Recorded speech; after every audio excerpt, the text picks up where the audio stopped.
জয় নিতাই, জয় গৌর, জয় জয় শ্রী রাধেশ্যাম। অবশেষে শুরু হয়ে গেল উৎসব। আজ রবিবার 5 তারিখ। আজ থেকে শুরু হলো বিলাপ কুসুমাঞ্জলি পাঠ।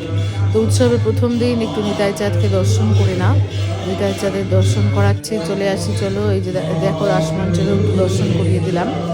আজ থেকে 7 দিন মানে শনিবার পর্যন্ত আমাদের এই শিবাসঙ্গন নাট মন্দিরে যেমনটা তোমাদেরকে বলেছিলাম, বিলাপ কুসুমাঞ্জলি পাঠ করবেন রাধাকুণ্ড থেকে আগত শ্রী শ্রী বৈষ্ণবপদ দাস বাবাজি মহারাজ, আমাদের বৈষ্ণবপদদা।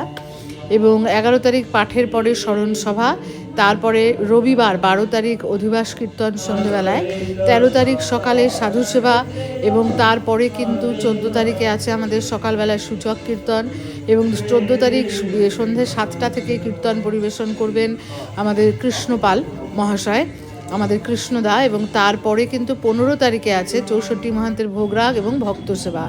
15 তারিখ তোমাদের সকলের আমন্ত্রণ শিবাসঙ্গন মন্দিরে। জয় নিতাই, জয় গৌর, জয় জয় শ্রী রাধেশ্যাম।